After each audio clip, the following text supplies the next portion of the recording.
नमस्कारः। स्वागतम् अत्र भवतां सर्वेषां षष्ठम कक्षायाः संस्कृत पुस्तक पाठने। आप सभी का संस्कृत छठी की कक्षा रुचिरा पुस्तक के पाठन में स्वागत है। पिछली कक्षाओं में हम लोगों ने छठा पाठ यानी पंचमा पाठ वृक्षाः पढ़ा था। अब हमें अगला पाठ समुद्र तटः पाठ को पढ़ना है। समुद्र तटः नाम से ही स्पष्ट है, समुद्र का किनारा। यह पाठ समुद्र के किनारा, समुद्र तट को आधार मान करके लिखा हुआ पाठ है। हमारा भारत जहां एक तरफ से हिमालय और बाकी तीन तरफ से समुद्र से घिरा हुआ है, जिसके पूर्व, पश्चिम और दक्षिण में समुद्र है। और इसलिए हमारे भारत का बहुत लंबा सा भाग यानी पूर्व से लेकर के और पश्चिम तक का, या पश्चिम से लेकर के तो पूर्व से लेकर के और पश्चिम तक का, पूर्व फिर पूर्व के बाद दक्षिण और पश्चिम, तो ये तीन भाग जो है तो समुद्री किनारे हैं। और इसलिए हमारे भारत में बहुत लंबा सा स्थान समुद्र का किनारा है। अब समुद्र के किनारे कई प्रकार के कार्य होते हैं। समुद्र हमारे लिए कई प्रकार से मददगार भी है, जैसे विदेशी व्यापार के लिए, क्योंकि हवाई मार्ग से उतना सामान आना जाना नहीं हो सकता, या उतने सामान को हम हवाई मार्ग से, वायु मार्ग से नहीं भेज सकते। अतः जल जहाज के माध्यम से अधिकाधिक सामान माने वस्तुओं का आदान प्रदान या आयात निर्यात होता है। कई जगह हम लोग समुद्र के किनारों का या समुद्री किनारों का प्रयोग मनोरंजन के लिए करते हैं। समुद्री किनारे हमारे लिए कई जगह पर्यटन स्थल भी बने हुए हैं, जैसे गोवा इत्यादि में बहुत से लोग केवल समुद्री किनारे देखने आते हैं। वैसे ही कन्याकुमारी में लोग केवल समुद्री किनारा देखने के लिए ही जाते हैं। तो ऐसे बहुत से मार्ग हैं, बहुत से स्थान हैं जो हमारे लिए आय का साधन है, और साथ में हमारे भारत की सुंदरता बढ़ाने के साथ साथ भारत की सुरक्षा में भी अपना योगदान करते हैं। तो आइए हम लोग पढ़ते हैं अपने पाठ समुद्र तटः को। समुद्र तटः हम लोग स्क्रीन के माध्यम से पढ़ते हैं, तो पाठ को प्रारंभ करते हैं। षष्ठः पाठः समुद्र तटः। एषः समुद्र तटः। एषः समुद्र तटः। यह समुद्र तट है, या यह समुद्र का किनारा है। अत्र जनाः पर्यटनाय आगच्छन्ति। अत्र जनाः पर्यटनाय आगच्छन्ति। जनाः अर्थात लोग। किमर्थम आगच्छन्ति, क्यों आते हैं? पठनाय आगच्छन्ति, पढ़ने के लिए। जनाः यह लोग पर्यटनाय आगच्छन्ति, पर्यटन के लिए यानी घूमने के लिए आते हैं। जनाः पर्यटनाय कुत्र आगच्छन्ति, लोग घूमने के लिए कहाँ आते हैं? जनाः पर्यटनाय समुद्र तटम आगच्छन्ति, लोग घूमने के लिए समुद्र तट पर आते हैं। केचन तरंगैः क्रीडन्ति। केचन कुछ लोग, केचन तरंगैः क्रीडन्ति। तरंग यानी समुद्र की लहरें। तो केचन जनाः कुछ लोग समुद्र की लहरों के साथ यानी तरंगैः तरंगों के साथ क्रीडन्ति खेलते हैं। केचन च नौकाभिः जलविहारं कुर्वन्ति।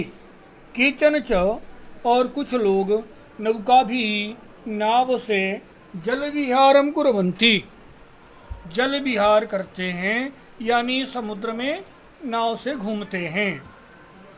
तेषु उनमें से केचन कंदुकेन क्रीडन्ति। केचन कुछ लोग कंदुकेन क्रीडन्ति गेंदों से खेलते हैं। बालिकाः बालकाः च बालुकाभिः बालुकागृहं रचयन्ति। बालकाः बालिकाः च बालक और बालिकाएं। बालकाः बालिकाः च बालुकाभिः बालुओं से बालू से बालुकागृहं रचयन्ति बालू का घर बनाते हैं। मध्ये मध्ये तरंगाः बालुकागृहं प्रवाहयन्ति। मध्य मध्य अर्थात बीच बीच में तरंगाः लहरें बालुकागृहं प्रवाहयन्ति बालू से बने हुए घर को प्रवाहयन्ति बहा देती हैं। एषा क्रीडा प्रचलति एव। एषा क्रीडा प्रचलति एव। का प्रचलति? क्रीडा प्रचलति खेल। ऐसा क्रीडा यह खेल प्रचलति एव चलता ही रहता है। समुद्र तटः न केवलं पर्यटनाय पर्यटन स्थलानि। समुद्र तटः न केवलं पर्यटन स्थानानि। समुद्र तट केवल पर्यटन स्थानानि न केवल घूमने के लिए नहीं है बल्कि अत्र मत्स्यजीविनः अपि स्वजीविकां चालयन्ति। अपितु बल्कि मत्स्यजीविनः मत्स्यजीवी अर्थात मछली पकड़ करके अपना जीवन चलाने वाले। एक शब्द में कहें तो मछुआरे अथवा धीवर। तो मछुआरे यानी मत्स्यजीविनः अपि भी स्वजीविकां चालयन्ति अपनी आजीविका चलाते हैं क्योंकि समुद्र में मछलियाँ पर्याप्त मिल जाती हैं और नदियों से जल समुद्र तक जाता है। तो नदियों से समुद्र में जाने के कारण जो मछलियाँ नदियों से बह करके समुद्र में पहुँच जाती हैं वह प्रायः बीच में नहीं जाती हैं क्योंकि बीच में अधिकतर बड़ी मछलियाँ रहती हैं जिनके लिए जो उनके लिए समस्या पैदा करती हैं। अतः वह छोटी मछलियाँ जो है तो समुद्र में किनारे किनारे रहती हैं। अतः उन मछलियों को हमारे यहाँ से मछुआरे पकड़ते हैं। तो कहता है कि इसलिए वो यहाँ पर अत्र मत्स्यजीविनः मछुआरे अपि स्वजीविकां चालयन्ति अपनी आजीविका को चलाते हैं। अस्माकं देशे बहवः समुद्रतटाः सन्ति।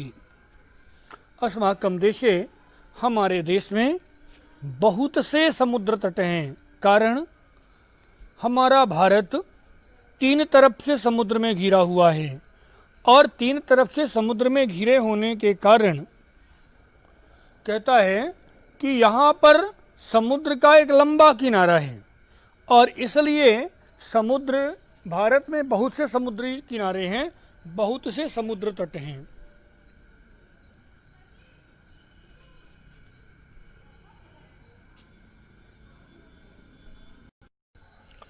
एतेषु मुंबई, गोवा, कोच्चि कन्याकुमारी विशाखापत्तनम पुरी तटाः अतीव प्रसिद्धाः सन्ति। एतेषु इनमें से मुंबई, गोवा, कोच्चि, कन्याकुमारी, विशाखापत्तनम यानी विशाखापट्टनम, पुरी तटाः पुरी के तट अतीव प्रसिद्धाः सन्ति। यह सभी बहुत प्रसिद्ध हैं।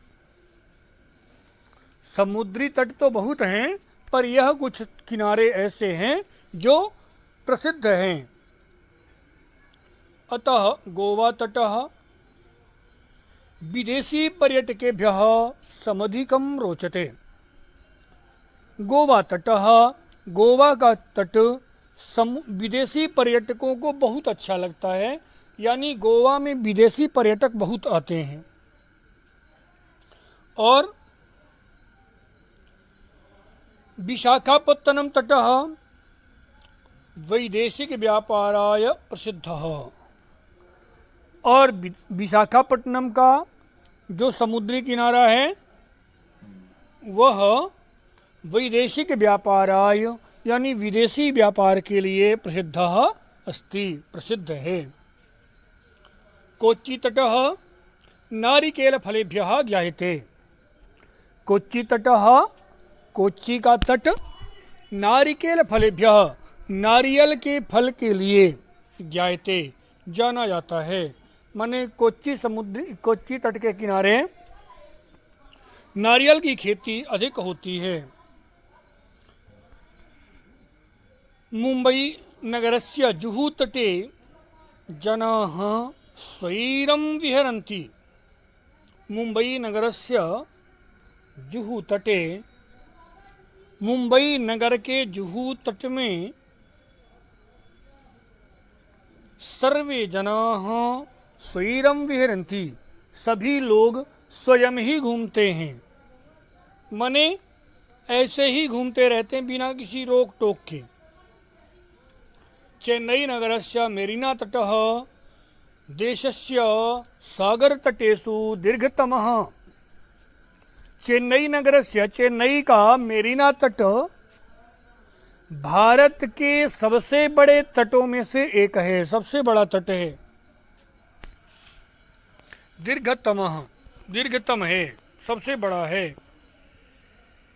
भारतस्य तिसृषु दिशासु समुद्रतटाः सन्ति।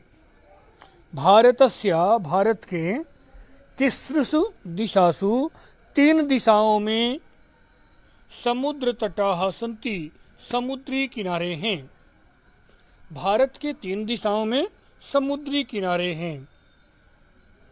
अस्मात् कारणात् भारत देशः प्रायद्वीपः इति कथ्यते। और इसी कारण से भारत देश को प्रायद्वीप कहा जाता है। द्वीप का अर्थ होता है जहाँ पर चारों तरफ से समुद्र हो ऐसा स्थान। जैसे श्रीलंका एक द्वीप है, इसी प्रकार से लक्षद्वीप हो गया और भी बहुत से द्वीप हैं।